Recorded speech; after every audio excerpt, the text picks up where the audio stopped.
Raise your hand if you've ever felt personally victimized by your toddler.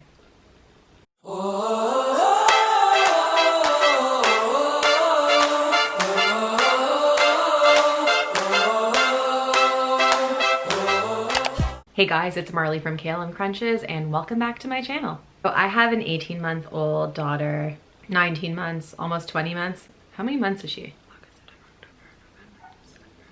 She's 19 months, and we have just survived what I call the 18-month regression. It really feels like we're in a good place right now. She's eating well, she's sleeping well, she's behaving for the most part, but the last few months have been kind of torturous. Before we get into it, I want to make sure that you are following me over on Instagram at Kale and Krunches, because my account shares really the everyday realness, day-to-day life with Lily, with a toddler, what it's like, and I just share it all with you. The other thing I want to say before we get into it is that these regressions, which I'll talk about in a second, are happening like every few months. So just when you think you've hit like a nice sweet spot with your baby, you're gonna be thrown for a loop and things are going to change like crazy. So on my blog, I actually have posts all about her stages from newborn to 4 months, 8 months, 12 months, everything. So I'll leave links to all those posts below, and then you can sort of see how we have dealt with all these crazy changes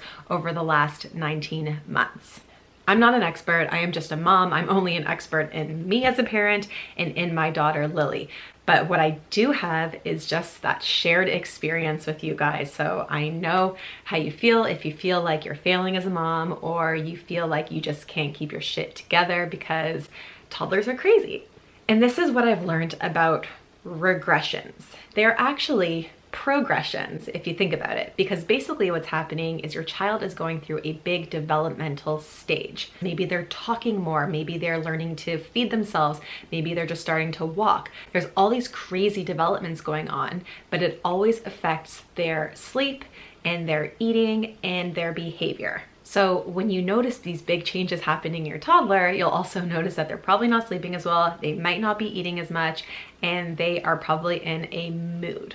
Let's start with feeding. If you watched my last video on what my toddler eats in a day, you will see that I share everything about life with a toddler and how frustrating it can be when they are acting out at mealtime. There's tantrums, there's food throwing, there's refusing to eat, there's all the pickiness and everything. And we did a few things over the last few weeks and maybe about a month that have really helped and have made mealtime so much better. So our biggest struggle was definitely at dinner. And one thing we did is we moved dinner up by about a half an hour. So we moved it up to around 5 o'clock. We do it at the same time every day. And we are just catching her at a better time when she's less hungry and therefore less grumpy. So she's more willing to sit and to eat.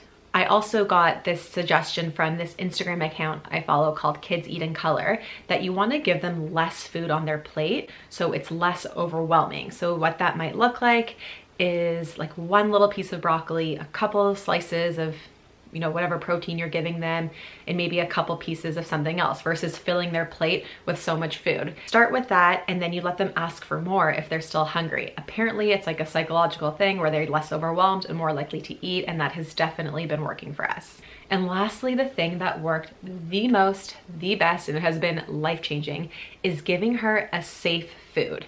What this is a food that she will always eat no matter what. For us, it's blueberries or raspberries or any type of fruit, and allow her to start with that. It gets her going, and then she'll start moving to other types of food. That's what we give her, and it works, and she's finishing her meals. All right, now let's talk about sleep. There is nothing more anxiety-inducing or frustrating or difficult than navigating your baby's sleep. Now, I know this can be a really sensitive subject for other people, so I'm just gonna say this, and this really applies to everything that I talk about. This is what works for us. You have to do what works for you, because I know people get really sensitive about sleep training.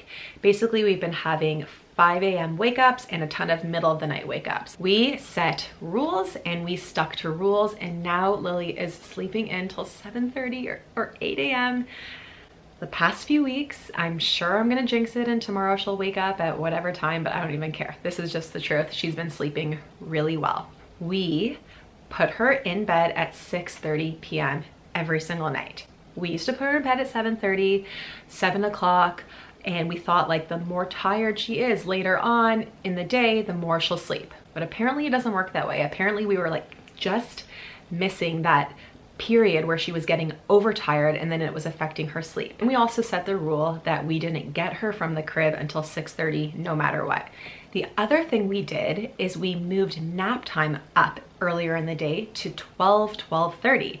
And as soon as we did that, her naps got so much longer. And then we also capped it. So she has to be awake by 2:30 p.m. the latest.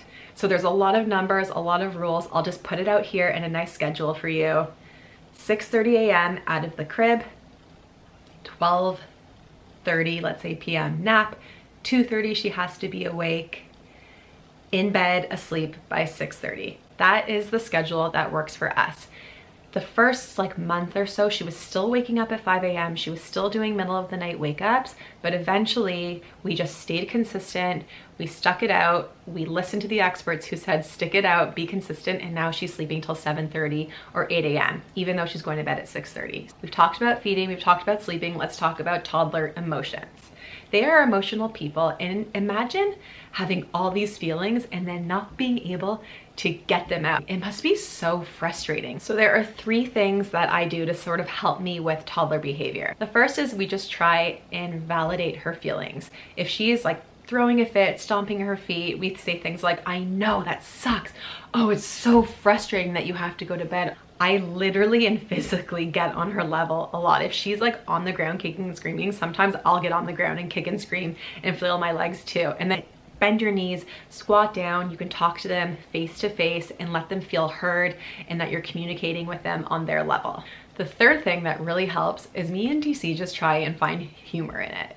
When we like spend hours cleaning the kitchen or cooking her food and then she's throwing the food everywhere, it can be so easy just to get frustrated and snap and scream, but we kind of just try and laugh it off because really it's not that big of a deal at the end of the day. So this is how we survived the 18-month regression. Like I said, we are in a smooth spot right now, but that could all change in like a minute from now. So if you want more videos like this, make sure you give it a like, make sure you're subscribed to my channel for more mom and pregnancy content, and I will see you guys in the next video on Monday.